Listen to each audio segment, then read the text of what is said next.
"You'll never be as smart as your sister." That's what my mom said to me at dinner, right in front of everyone. I remember sitting there holding back my words because I knew something they didn't. Hi, I'm Clara, the daughter who was always called average, the one they thought would never measure up. But when the university announcement played on the TV, everything changed. My name, my fellowship, my future. Have you ever been underestimated by your own family, only to prove them wrong? Tell me in the comments what you would have done if you were in my seat at that table. The tires hummed against the asphalt as I turned onto the street where I had spent the first 18 years of my life. The maples that lined the block were ablaze with orange and red, their leaves falling in slow spirals onto driveways freshly swept by suburban fathers. My chest tightened the way it always did when I came back here, an odd mix of nostalgia and dread. I slowed as the old house came into view, its beige siding freshly power-washed. Mom's fall wreath perfectly centered on the door. It looked like a picture of normalcy, the kind of place neighbors would nod at with quiet envy. But to me it had always been a stage where the same play ran every holiday. Sophie, the golden child, at the center, and me cast as the understudy who never got the lines. I remembered Mom's voice as clearly as the crack of dry leaves under my tires. "This family has only one child to brag about." She hadn't whispered it. She had said it at a Thanksgiving dinner years ago after Sophie's scholarship letter had arrived. The cousins had clapped and I had felt the floor tilt under me. That sentence had clung to me ever since, a private scar no one else seemed to notice. I pulled into the driveway, parking beside Sophie's gleaming sedan. The car seemed to wink at me under the porch light. Mine was older, paint fading on the hood, practical and modest. As I cut the engine, the cold evening air slipped through the cracked window, carrying with it the smell of roasted turkey and cinnamon. Dinner was already underway. I sat for a beat longer, gripping the wheel, wondering why I kept showing up for these performances. Then I reminded myself, you can't win an audience if you don't step onto the stage. Dad was waiting on the porch, leaning on the railing like he always did when he wanted to look casual. "Clara," he called, smiling too quickly. His smile was practiced, polite, the kind of grin that belonged to a man trying to smooth a rough patch of carpet before guests arrived. He wrapped me in a hug that smelled faintly of aftershave and yard work. "You made good time," he said. I nodded, catching the flicker in his eyes that said, "Please, not tonight, not in front of everyone." Dad never wanted conflict. He wanted dinners without raised voices, holidays without explosions. But keeping the peace often meant letting Mom and Sophie's words fall on me unchecked. Through the front window, I saw the glow of chandeliers and the shapes of neighbors gathered near the entryway. I followed Dad inside, the air heavy with perfume, roasted vegetables, and the faint clink of wine glasses. Mom stood near the staircase, radiant in a burgundy sweater, her hand on Sophie's shoulder as if she were introducing a celebrity. "This is our Sophie," she announced proudly to Mrs. Patterson from next door. "She's top of her class, already networking with professors." Sophie laughed in that modest way that wasn't modest at all, chin tilted, eyes scanning to see who else was watching. I hovered by the door, my coat still on, invisible in plain sight. "Clara, sweetheart, you're here," Mom said, finally acknowledging me.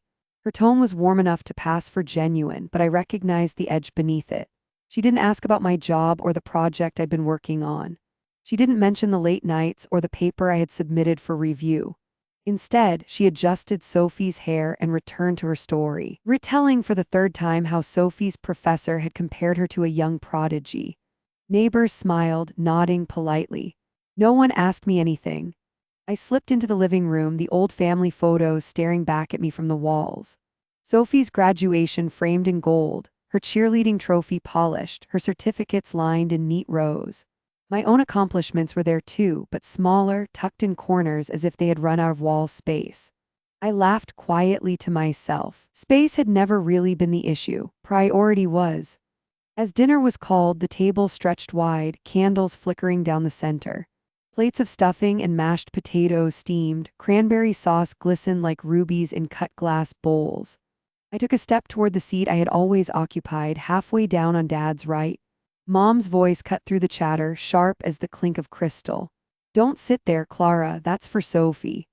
The room stilled for a second. Then the conversation resumed, as if everyone had silently agreed it was nothing. My hand froze on the back of the chair. Sophie slid into the seat gracefully, smiling without apology. And in that small moment, it became perfectly clear I wasn't the main character in this house. The chair I pulled out was farther down the table, tucked close to the wall where the dim chandelier light barely reached. I smoothed my napkin across my lap and told myself I'd grown used to it. This wasn't the first holiday dinner where I'd been nudged into the shadows, and it wouldn't be the last. My fork clinked against the plate, a small sound under the steady hum of conversation. Dad leaned toward me as he passed the bread basket. "Let's keep the peace tonight," he whispered, as if my very presence might ignite something. I gave him a thin smile, though my throat tightened. Keeping the peace had always meant I had to shrink while Sophie expanded. Mom hovered at the head of the table, her voice pitched perfectly to carry across the room. "We're so proud of Sophie's GPA," she announced. "Dean's List again. That girl never gives us a reason to worry." Everyone murmured congratulations. Aunt Carol clapped softly. Uncle Mark raised his glass. Sophie's cheeks pinked in that calculated way, lips curving into a smile that begged for another round of praise. My own work, my project hours, the late nights of research, remained unmentioned, like a painting hung in the hallway no one ever stops to look at. I stabbed at the potatoes and swallowed back the sharp words that crowded my mouth. Sophie tilted her head and said sweetly, "I just love proving that hard work pays off. You can't slack and expect results." Her eyes flicked toward me, quick as a dart, but enough for the table to catch the subtext. My pulse pounded. Uncle Mark chuckled. "She's got that right." The laughter that followed was warm, easy, and completely at my expense. I smiled along, lips pressed tight because any reaction would have been read as jealousy. That was the role assigned to me, the sister who couldn't quite measure up. The meal rolled on. Ethan leaned back in his chair, smugness radiating from him as he shared. "Dad helped me with the mortgage, got the paperwork squared away last month. Honestly, I couldn't have done it without him." He glanced at me, not gloating exactly, but knowing full well I hadn't received the same support. Dad nodded, taking credit with quiet pride, while Mom added, "That's what family does, we help when it matters." Her words hung in the air, heavy and pointed. My fork paused halfway to my mouth. So that was the truth of it. Money and effort flowed freely when it was for Ethan or Sophie. When it was me, the reservoir mysteriously ran dry. I caught myself studying the carved oak of the table, tracing the grooves with my fingertip. Every mark in the wood had a story: birthday candles blown out, Christmas dinners carved up, long nights of homework spread across the surface. But the seat I was in, the one pushed against the wall, held no marks, no history. It had never been meant for me. The realization pressed hard against my ribs. Maybe it wasn't only the house where I was a guest in my own family. Maybe it was the story itself. Mom laughed suddenly, tipping her wine glass toward me. "Clara's always average," she said, half joking, half sharp, the way she often did. The table erupted in chuckles. My cousins smiled, some uncomfortable, some entertained. Sophie laughed prettily, tilting her hair just so, as if the comparison was natural, eternal, unquestionable. My cheeks burned, but I forced myself to keep my expression smooth. Average. The word sat on my skin like spilled gravy, sticky and impossible to wipe away. I took a sip of water, eyes lowered, refusing to give them a performance of hurt. Inside my chest, though, something shifted. A kind of stillness, a gathering storm. I looked up, and my gaze caught on the flat-screen TV mounted on the wall just beyond the dining table. Its black surface reflected the candles, waiting. In a few days, it would glow with the live stream from the university, a broadcast that no one at this table could laugh off or ignore. My fingers tightened around the stem of my glass. For once, the stage wouldn't be theirs to script. After the plates were cleared and the hum of conversation shifted toward dessert, Dad touched my elbow lightly. His smile looked casual for anyone watching, but I knew it was an invitation, a quiet signal to follow him. I set my fork down and slipped from the table, weaving past relatives still chuckling over stories I wasn't part of. The air changed as we moved down the hall, away from the warmth of the dining room and into the cooler hush of the study. The door clicked shut behind us, muffling the laughter. I inhaled the scent of polished wood and old paper. The study hadn't changed since I was a child. Dark bookshelves climbing to the ceiling, framed certificates from Dad's career, ledgers stacked neatly in labeled boxes.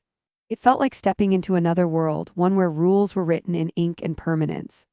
Dad lowered himself into the leather chair behind the desk, his movements slow, deliberate. He reached for a thick ledger, its spine worn from years of handling, and flipped it open.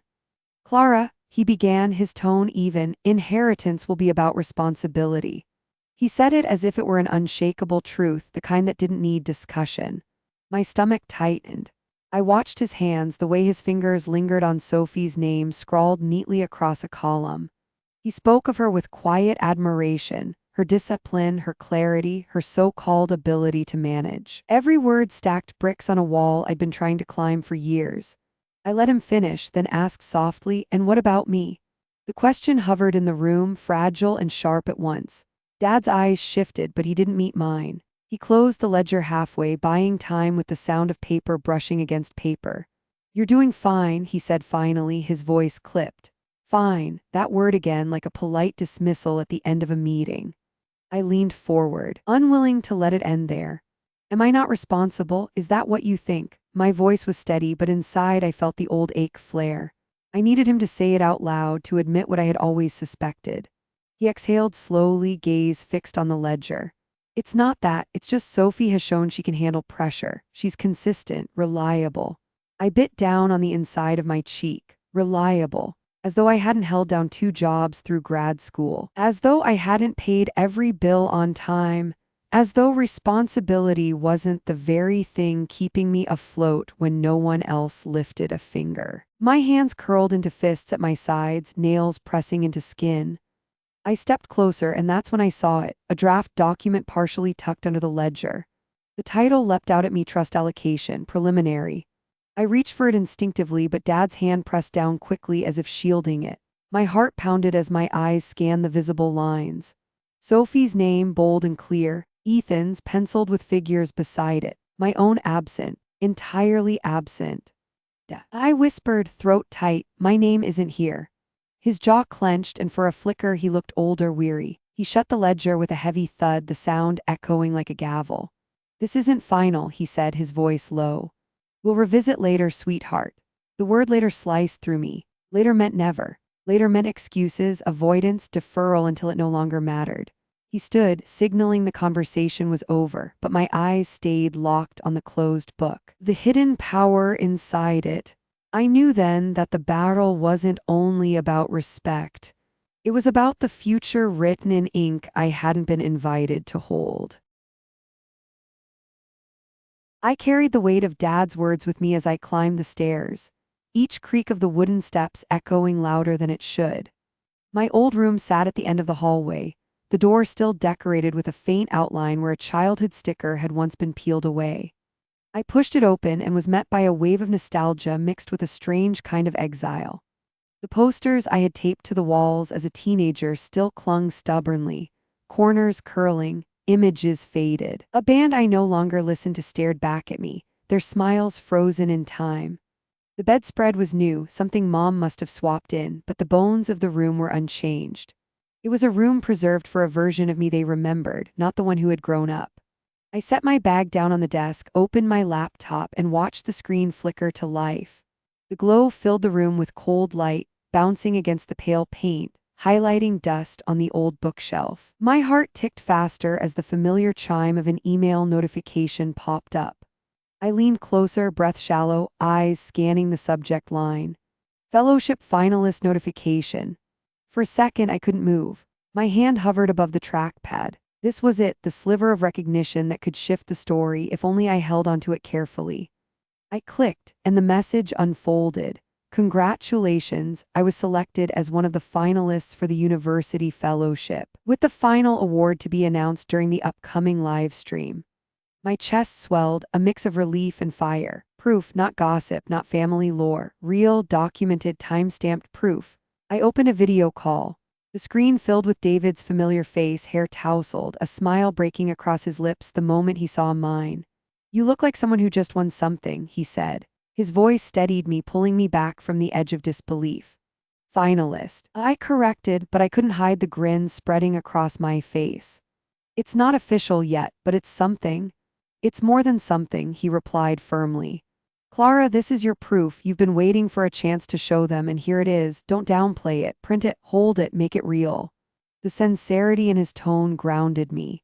For years, I had been told my efforts weren't enough, that Sophie's shine eclipsed anything I did. But here was validation from an institution that had no stake in family hierarchies. I saved the email twice, once on my laptop, once on a flash drive, before opening the old printer Mom had shoved into the corner of my room. Dust motes danced in the blue glow as the machine whirred to life. The sound of the page sliding out was louder than expected, as if the house itself was listening. I picked up the freshly printed letter, the black ink still faintly warm. The words shimmered in the lamplight, solid and undeniable. My name, my project, my place among the finalists. My throat tightened as I held it, an anchor in my hand. This was the first brick in my defense, the first tool in reclaiming my story. David's voice came through the laptop speaker. "Frame it if you have to, just don't let them twist it. This is yours." I nodded, tears stinging behind my eyes, though I blinked them away quickly. "They won't take this from me," I whispered, half to him, half to myself. The room was silent, except for the hum of the printer cooling down. I set the letter carefully inside a folder, sliding it beneath a pile of notes in my bag. I wanted to keep it hidden for now, protected until the right moment. Every plan needed timing, and mine was beginning to form in the quiet corners of my mind. A sudden knock startled me, sharp against the wooden door. I shoved the folder closed and muted the laptop just as the handle turned slightly. Sophie's voice floated through, sweet and edged all at once. "Still up, don't overwork, sis." The words lingered in the air as I stared at the folder, my pulse hammering. She couldn't know, not yet. Not until the stage lights were on and the audience was watching. The sound of laughter drifted through the open kitchen windows and out into the backyard. It was the kind of laughter that rolled too easily, too loudly, the kind that made you wonder if the joke was worth the noise or if the performance mattered more than the punchline.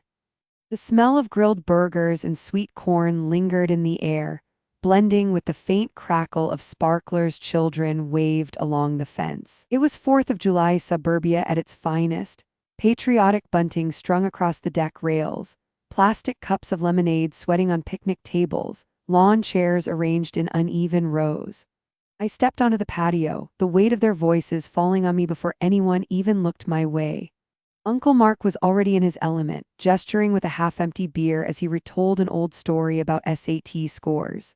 "Sophie, she knocked it out of the park," he boomed, proud as if he had written the test himself. "Nearly perfect, wasn't it?" Sophie tilted her head modestly, brushing a strand of hair from her cheek. "It was a good day," she said with a little shrug, the picture of humility, though her eyes sparkled as they darted toward me. The table laughed, impressed yet again, as if they hadn't heard this story a dozen times before. I stood near the edge of the group, clutching a paper plate I hadn't filled yet. My mouth went dry as Uncle Mark's voice shifted. "And Clara, well, you did all right too, didn't you?" His tone carried no malice, just the careless stab of someone who knew the comparison was part of the ritual. Before I could answer, Cousin Lisa leaned forward, her grin sharp. "Didn't you score like way lower? I remember Aunt Linda saying Sophie's number was practically double yours." The words hung there, sticky as spilled soda. My chest burned, but I forced my lips into a faint smile, pretending the jab rolled right past me. I saw Sophie press her hand to her mouth as if embarrassed, but her shoulders shook with contained laughter. "Don't exaggerate, Lisa," she said sweetly. "It wasn't double." The room erupted in chuckles again, louder this time, and Lisa leaned back triumphant, sipping her soda through a straw. I stayed silent, eyes fixed on the condensation dripping down my plate. It wasn't worth answering. The fight would only fuel them. I had learned long ago that silence sometimes carried more power than denial, so I observed. I watched the way Lisa relished the attention, the way Sophie basked in faux modesty, the way Mom's lips curved with pride at the stories retelling. To them this was tradition, recycling the same anecdotes, reaffirming the family's hierarchy, keeping me pinned in my place.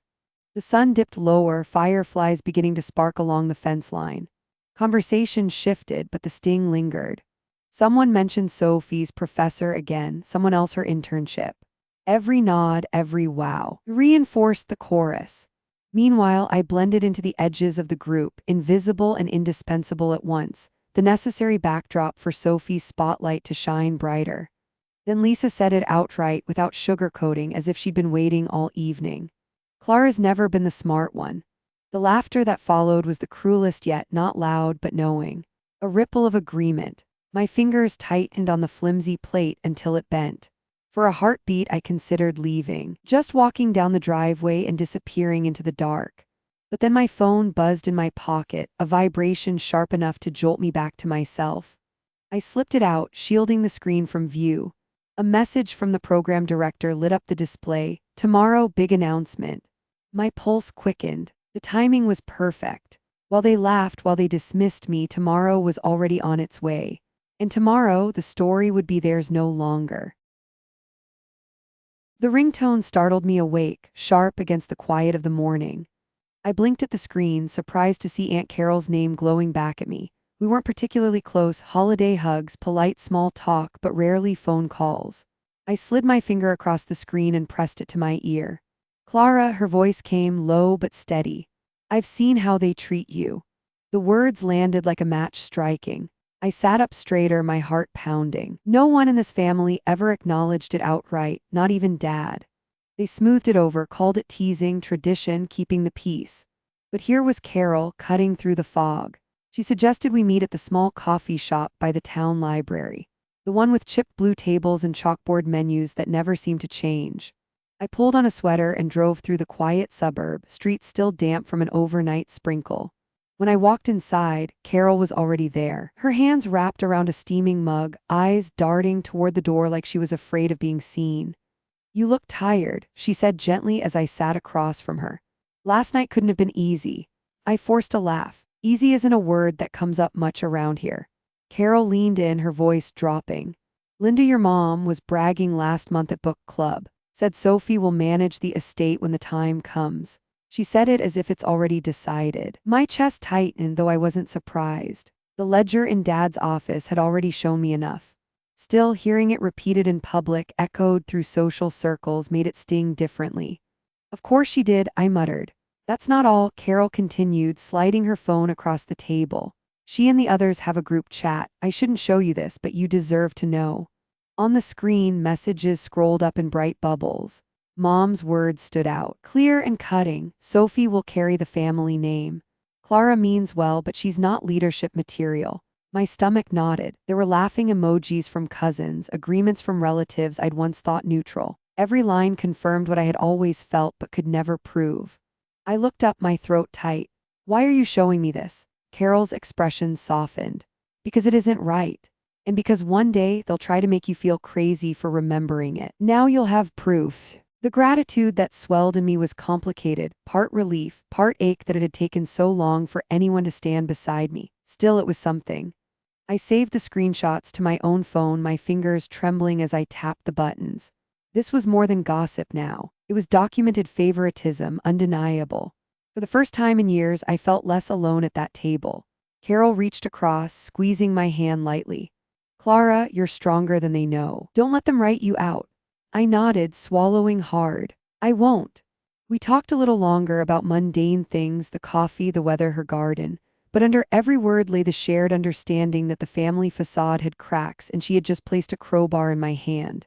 When I left the cafe, the sky had cleared, sunlight streaking across damp sidewalks. I slid into my car, phone buzzing again. This time it was Mom. Her voice carried through the speaker before I could even say hello. "Don't be late for dinner tonight," she said briskly, as though nothing in the world could ever be more important than punctuality. I stared out at the bright morning, the weight of Carol's screenshots heavy in my pocket. Tonight I thought things would start to change. The dining room glowed too brightly. every bulb in the chandelier blazing as though Mom wanted to make sure no corner of the house went unnoticed. I stepped across the threshold, the sound of chatter and clinking silverware washing over me like a tide. The long table stretched across the room, set with white china and polished crystal red napkins folded neatly at each place. I could smell roasted turkey, spiced cider, cinnamon rolls, holiday comfort layered thick, masking the sharpness beneath. My pulse quickened, not from the food but from the eyes that turned as I entered. At the far end, the flat-screen TV mounted to the wall reflected the light of the candles. Its surface was dark, waiting, the remote placed carefully in the center of the table as if it were just another utensil. I saw it immediately, my anchor, my reminder that tonight something bigger was coming. Dad gave me a nod, small and weary, before turning his attention back to Ethan, who was bragging about interest rates and the smart move he had made buying into a new housing development. Sophie sat radiant in a silk blouse, her hair shining, every gesture practiced. She laughed at the right times, lowered her eyes just enough to seem humble. Around her, the relatives swarmed with questions, each answer turning her into something larger than life. Aunt Carol sat further down, quiet but alert, eyes flicking toward me in solidarity. I drew a breath and found my seat, the one that had been pushed to the side, still distant from the center. Dinner began. Plates were passed, glasses filled. Stories flowed easily, but nearly all revolved around Sophie, her internship, her GPA, her professors who said she had promise. Cousins nodded, uncles muttered impressive, and I chewed silently, my fork moving without thought. When someone asked about my work, Mom answered for me, "Clara's doing fine," before shifting the spotlight back to Sophie. The word fine rang in my ears, the same tone Dad had used in the study. Fine was code for forgettable. I felt the heat rising in my cheeks but kept my face smooth. Every time Sophie feigned modesty, I recognized the game. She would tilt her head, murmur, "Oh, it's nothing," while her smile begged them to continue. And they always did. The chorus of admiration built, each voice layering on the next. Then Mom set her wine glass down with a decisive click and leaned forward, her eyes sweeping the table. "Let's be honest," she said, her tone half play, half truth. "Clara will never be as smart as her sister." The words hit with the precision of a knife. The room erupted in laughter, quick, loud, unthinking. Cousin Lisa clapped a hand over her mouth, giggling. Uncle Mark shook his head like it was harmless fun. Ethan smirked, eyes on his plate. Sophie gave a small laugh, the kind meant to sound embarrassed but not too embarrassed. My heart thudded, each beat echoing in my ears. I didn't flinch. Instead, I let the words sink in, let the laughter ripple past me like a current I refused to drown in. I lifted my glass, sipped slowly, and when I set it down, I allowed myself a small smile. It wasn't forced this time. It was the kind of smile you give when you know something no one else does. I turned my gaze toward the TV at the end of the table. The candles reflected off its surface, the black screen waiting like a curtain before a play. I let my eyes rest there, steady, unshaken. My silence drew a flicker of unease from Aunt Carol, who caught my expression and tilted her head as though she sensed the storm building. The chatter resumed, softer now, people shifting in their seats. Dad cleared his throat but didn't intervene. Mom leaned back, satisfied, unaware of the crack she had just opened. Sophie leaned in for another round of questions, the golden child bathed in light. I placed my napkin neatly beside my plate, hands calm though my chest burned. The remote lay within reach of Sophie's elbow, innocent and overlooked. Soon it wouldn't be. Soon it would be the lever that turned the entire table. As Mom raised her glass to toast Sophie's future, I reached forward. My fingers brushed the remote, cool plastic against my skin. I pressed the button. The TV screen flickered to life, the university logo blooming across the dark surface. The room fell into sudden hush, laughter cut mid-note. Every face turned toward the glow, waiting, not yet realizing what was coming. And I sat back, my smile fixed, eyes locked on the unfolding light. The university's crest bloomed across the flat screen, a sharp burst of color against the candlelit dining room. The chatter at the table faded into the clink of a single fork being set down. I felt every gaze shift toward the screen, but my own hand slid discreetly beneath my plate, fingertips brushing the edge of the envelope I had tucked there. The paper felt warm against my skin, as if it carried the heat of all the nights I had stayed up working, waiting, hoping. The broadcast began with polished voices, administrators thanking donors, professors listing achievements. The scroll of names started, neat white text gliding across a blue background. My family leaned forward, anticipation humming. Sophie sat straighter, her smile wide, certain. She tilted her chin toward the screen like a queen expecting her coronation. Mom rested a hand on her shoulder, pride glowing. "Here it comes," she whispered. I kept my eyes steady. The names rolled on, impressive students, awardees, runners-up. Sophie adjusted her hair, feigning patience, though her fingers tapped lightly against the stem of her glass. And then the announcer's voice rose, deliberate. "This year's fellowship winner, Clara Johnson." The room cracked open in silence. My name glowed on the screen, bold and undeniable. For a heartbeat, no one moved. I heard the faint hum of the broadcast, the shuffle of papers in the background of the recording. But inside the dining room, time froze. Sophie's smile collapsed mid-curve, her lips parting soundlessly. Mom's hand slipped from her daughter's shoulder. Dad blinked hard, his jaw tightening. Uncle Mark muttered, "Well, I'll be," but even he trailed off, lost in the weight of the revelation. I let the quiet stretch, savoring the stillness.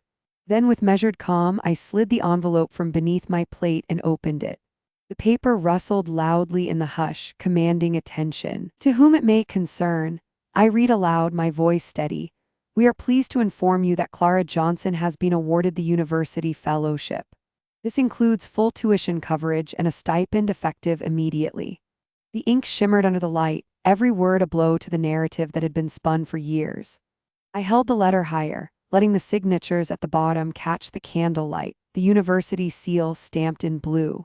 There was no room for dismissal, no way to twist it as a fluke. It was fact, permanent and irrefutable. My chest tightened, but not from nerves, from release. Years of being fine, average, less than, all undone in a single moment. The table that had laughed at me minutes ago sat frozen, faces pale, spoons halted midair. Even the cousins, usually quick to giggle at Sophie's side, kept silent. I looked directly at Mom. Her complexion had drained, her lips pressed thin. She tried to summon a smile, to form words, but nothing came. Sophie scraped her chair back, the sound shrill against the hardwood. She pushed to her feet, eyes blazing. This doesn't mean anything," she sputtered. "It's just a fellowship, it's not." Her voice broke, sharp and panicked. But I didn't answer her. I placed the letter carefully on the tablecloth, my fingers smoothing the crease. I let it sit there in plain view, evidence too heavy to ignore. Around us, the live stream continued, announcing stipends, projects, achievements, all irrelevant now. The power in the room had shifted. I could feel it in the silence, in the way no one met each other's eyes. Sophie's breath came fast, her hands curled into fists. Mom's face remained rigid, her glass untouched. I leaned back, calm, the smile returning to my lips. And then the broadcast faded to a closing logo, applause echoing faintly from the auditorium miles away. The room stayed hushed, heavy. Mom's eyes flicked toward me again, wide, pale. Sophie's chair scraped louder this time as she shoved it back, standing, trembling with anger she couldn't name. The fellowship letter glowed between us, undeniable, irreversible. And for the first time in years, I wasn't the one on trial. The silence after the broadcast was almost unbearable. Forks lay abandoned on plates, glasses half full, the chandelier buzzing faintly above as if it too were straining to fill the void. My letter sat in the center of the table, bright under the candles, undeniable. No one dared touch it. No one dared deny it. I leaned back in my chair, the calm in my chest stronger than the storm in theirs. Uncle Mark was the first to break the quiet. He let out a low whistle, shaking his head as though he had seen a magician pull off an impossible trick. "Well, I'll be," he muttered, his voice rough. His words seemed to echo across the table, bouncing off the stunned faces of my family. Sophie's chair screeched as she shoved it back, her body trembling. Her voice cracked, loud and shrill, cutting through the tension. "It's not the same kind of smart," she yelled, pointing a shaking finger at me. "She just got lucky. I've been consistent, I've worked harder, and everyone knows it." Her face flushed crimson, eyes glassy. She sounded like someone watching the crown slip from her head. Mom quickly jumped in, desperate to reel the night back into familiar territory. She reached for Sophie's hand, speaking with forced calm. Different paths, honey, she said, her voice wobbling. You each have your strengths. This doesn't change who you are.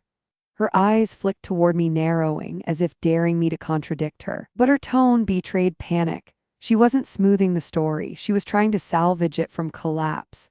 Ethan stayed quiet, swirling his drink, refusing to meet anyone's gaze. He looked uneasy, as though he wanted to side with Sophie, but recognized the tide had shifted. Aunt Carol watched me steadily, her silence full of quiet support. For the first time, I didn't feel completely alone at this table. The cousins, meanwhile, whispered among themselves, their phones lighting up beneath the table. I caught the reflection of a screenshot of my name glowing on the university stream. Within minutes, I knew the gossip would ripple beyond these walls. Neighbors, friends at church, they would all know. Mom's carefully constructed narrative couldn't contain this. I set my napkin down slowly, the movement deliberate. My voice came out low, steady, carrying across the hushed room. From now on, no more comparisons. No more jokes about who's smarter, who's better. I'm done with it. The words didn't come from anger, they came from exhaustion sharpened into resolve. Sophie scoffed, slamming her palm on the table. You can't just say that like it erases everything. I met her eyes, unflinching. I don't need to erase anything. I just won't play along anymore.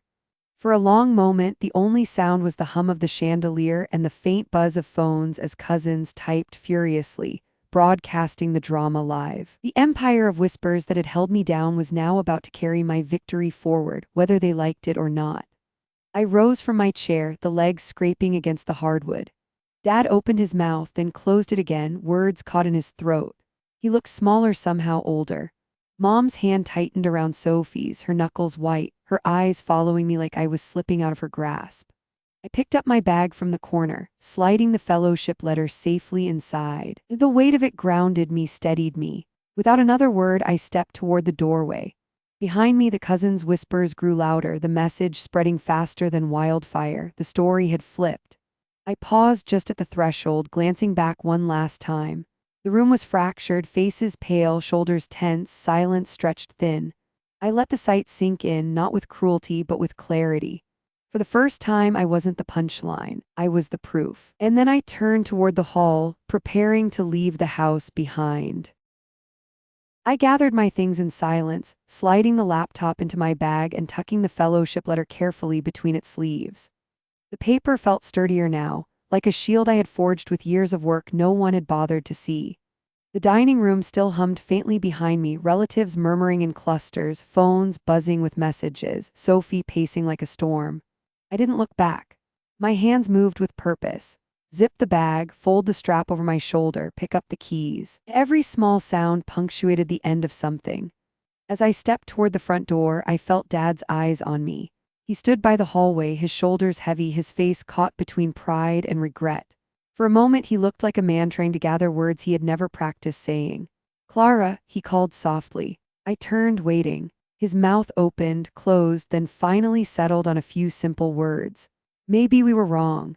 It wasn't a full apology, not a rewrite of the years, but it was more than I had ever been given. His voice cracked on the last word, and the weight in his eyes told me he meant it. I held his gaze a beat longer, letting the silence speak for what couldn't be said. Then I nodded, not with bitterness, but with something closer to release. The night air hit me as I pushed through the door, cool and clean compared to the heavy warmth inside. The moonlight spread across the driveway, silver on the hood of my car. I breathed deep, the chill filling my lungs, steadying me. Each step toward the car felt like reclaiming ground I'd lost long ago. My shoes crunched softly against gravel, the only sound in a neighborhood otherwise quiet, suburban houses lined in neat rows like watchers in the dark. Sliding into the driver's seat, I let the bag rest on the passenger side. My phone buzzed before I turned the ignition. David's name lit up the screen. I answered. His voice came through bright, sure, like an anchor thrown across the miles. I saw it. Congratulations, Clara, you did it. I laughed, the sound lighter than I expected. Yeah, I said, gripping the wheel, I guess I did. You don't sound convinced, he teased. I am, I whispered, letting the words settle. It just feels new, like I finally stepped out of their script. He was quiet for a moment, then replied, That's because you did. Now it's your story. Drive safe. And don't look back too much. The line clicked off, and I sat in the silence of the car, the dashboard glowing softly. Through the windshield, the house loomed, familiar and distant all at once. For years, it had been the center of every argument, every slight, every comparison. Now it was just wood and siding, bricks and windows, a stage whose play had ended for me. I turned the key. The engine hummed steady, ready. With one last glance at the doorway where Dad still stood silhouetted in the light, I shifted into gear. His figure grew smaller in the mirror as I rolled down the driveway, then vanished as the street curved. Relief unfurled inside me, not sharp, not vengeful, but calm. I wasn't leaving in anger. I was leaving with proof, with dignity, with freedom. The fellowship letter lay safe in my bag, but the real prize was the air filling my lungs, the road stretching ahead, the knowledge that I no longer needed their validation. The streetlights guided me forward, one pool of light to the next, until the house disappeared completely behind me. And for the first time in years, I felt wholly mine, my mind, my choices, my future. I closed the car door and watched the old house fade in the rearview mirror, its windows glowing faintly under the suburban moonlight.